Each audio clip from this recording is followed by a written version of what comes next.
तो देखो, मैं आपको पहले वीडियो में मैंने बताया था साधारण ब्याज क्या होती है।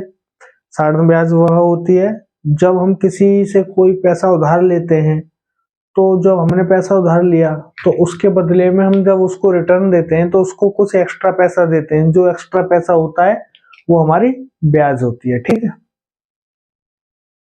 देखो पहला सवाल है, 3600 रुपए को दो भागों में इस प्रकार बांटो कि पहले भाग पर 5% वार्षिक दर से 3 वर्ष का साधारण ब्याज और दूसरे भाग पर 6/1/4% वार्षिक दर से 4 वर्ष का साधारण ब्याज बराबर हो। ये हमको देखो, राशि क्या है हमारे,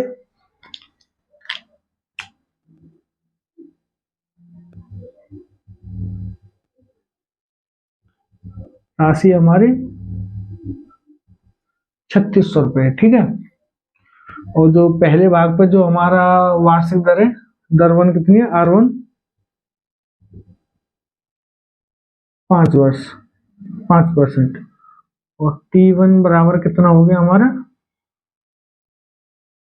3 वर्ष। ठीक है, और R2 कितना है हमारा, R2 हमारा 6/1/4%, और R2 के लिए समय कितना दिया है 4 वर्ष।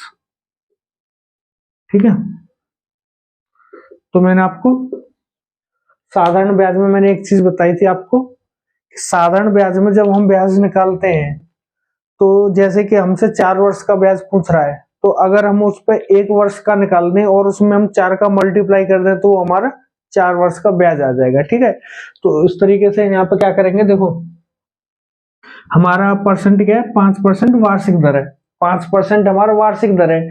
तो अगर हम इसमें 3 का गुणा कर दें तो 3 वर्ष का जो परसेंट कितना, टोटल कुल कितना ब्याज आएगा 15%। देखो कैसे करेंगे, कुल दर कितनी हो जाएगी, कुल दर हमारी कितनी हो जाएगी, 5 × 3 बराबर 15%। जो हमको ब्याज देनी है, जो उसका साधारण ब्याज है वो टोटल कितना है 15%। इसी तरीके से दूसरे का कितना हो जाएगा, 6/1/4 और मल्टीप्लाई 4, ये कितना आ जाएगा 25/4 इंटू 4 बराबर 25%। ठीक है, इसका आप मतलब समझ रहे हो ना, मैंने क्या बोला था कि जब हम साधारण ब्याज निकालते हैं और हमसे 4 वर्ष का, 5 वर्ष का, 6 वर्ष का साधारण ब्याज पूछे, तो हम क्या करते हैं, 1 वर्ष का साधारण ब्याज निकालते हैं और उसमें उतने ही वर्ष का मल्टीप्लाई कर देते हैं, तो टोटल हमारा साधारण ब्याज निकल आता है। इसी तरीके से 1 वर्ष के लिए वार्षिक दर कितनी है 5%, तो अगर हमें 3 का इसमें मल्टीप्लाई कर दें तो टोटल जो हमारी ब्याज रहेगी वो कितनी रहेगी, कुल राशि का 15%। 1 वर्ष में 5% तो 3 वर्ष में कितनी हो जाएगी 15%। इसी तरीके से 1 वर्ष में इतनी है तो 4 वर्ष में कितनी हो जाएगी 25%। ठीक है, अब यहां से हम इसको निकाल लेते हैं। अब देखो R1 कितनी आ गई हमारी,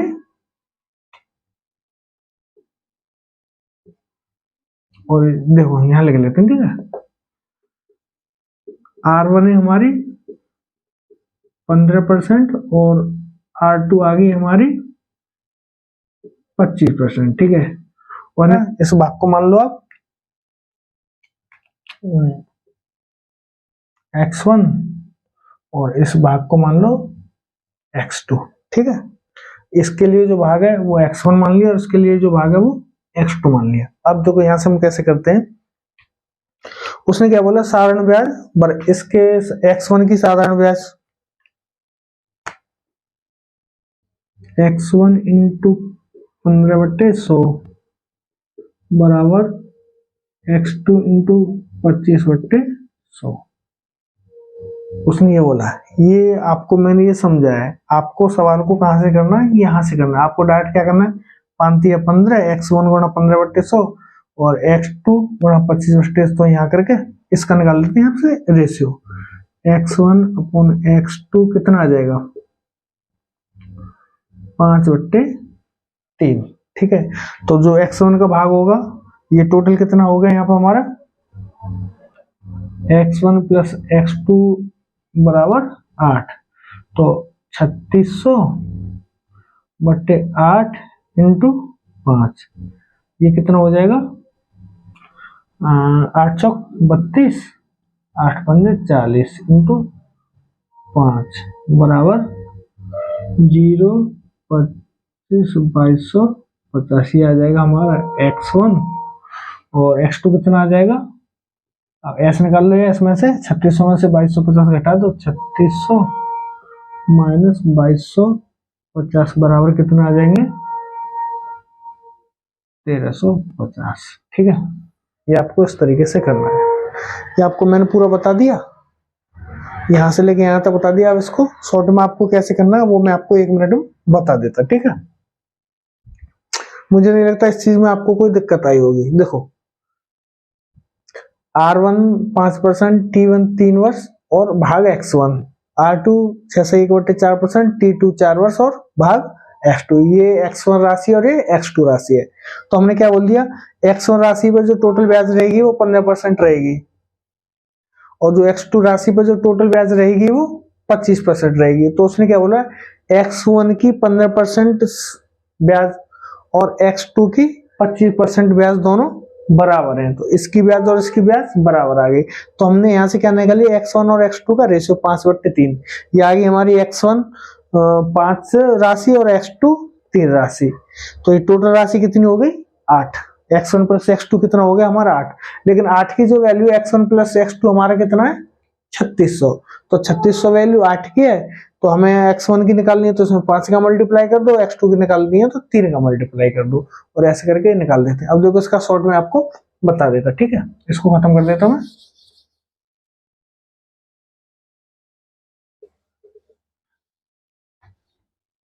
देखो यहां से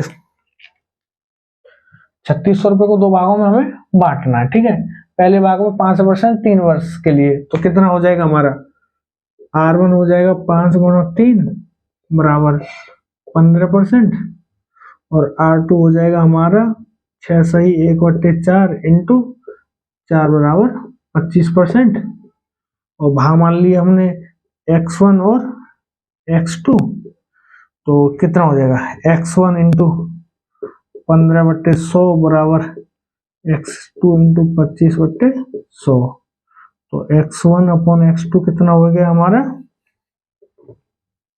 5/3, 5/3 करके, तो ये कितना हो जाएगा X1 प्लस X2 कितना हो गया हमारा 8, और ये जो वैल्यू 8 कितने की हमारी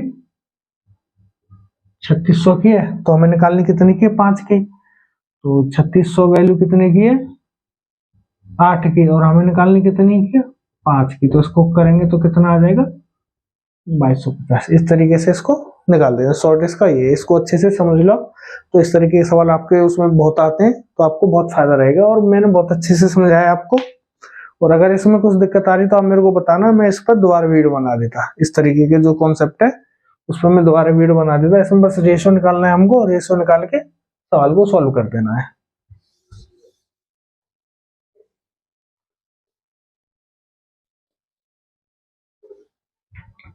अब देखो इसका एक दूसरा सवाल देखो, ये हमारा दूसरा कॉन्सेप्ट है। एक राशि का साधारण ब्याज की किसी दर से 2 वर्ष के लिए निवेश किया जाता है, यदि ब्याज की दर 3% अधिक हो तो 72 रुपए अधिक प्राप्त होते हैं, राशि बताओ। देखो इस सवाल में उसने बोला क्या है, एक राशि का साधारण ब्याज की किसी दर से 2 वर्ष के लिए निवेश किया जाता है। राशि हमें नहीं दी, राशि मान लो क्या, राशि हमें निकालनी है, तो राशि मान लो हमारी x है, उस समय कितना दिया हमें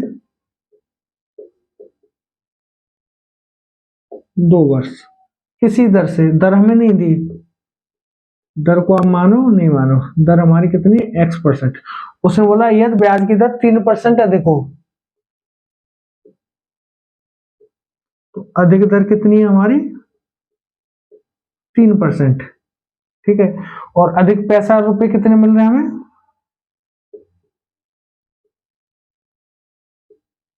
अधिक रुपए बराबर 72 रुपए।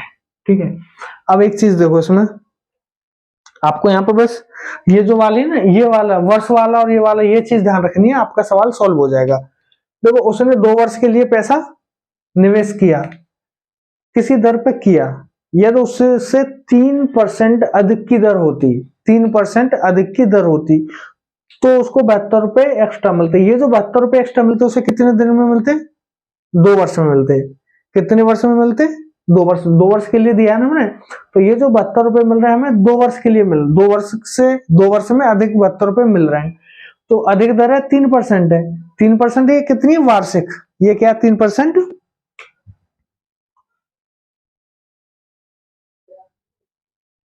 वार्षिक। ठीक है, ये वार्षिक है और ये 2 वर्ष के लिए लग रहा है, तो कुल अधिक दर कितनी हो जाएगी?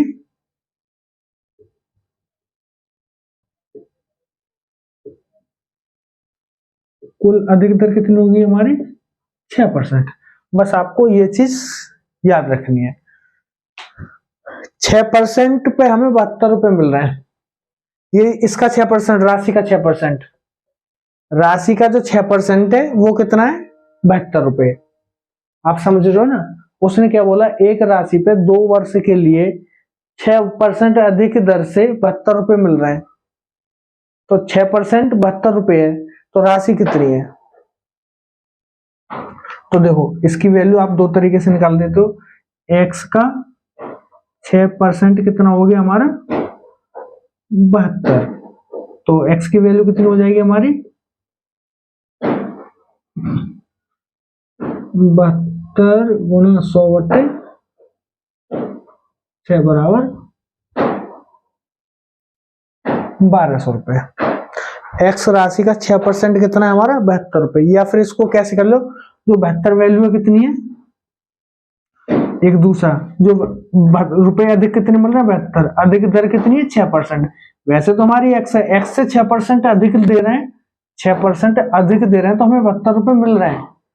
72 6% की, और जो वैल्यू रहती है कितनी होती है हमारी? 100%।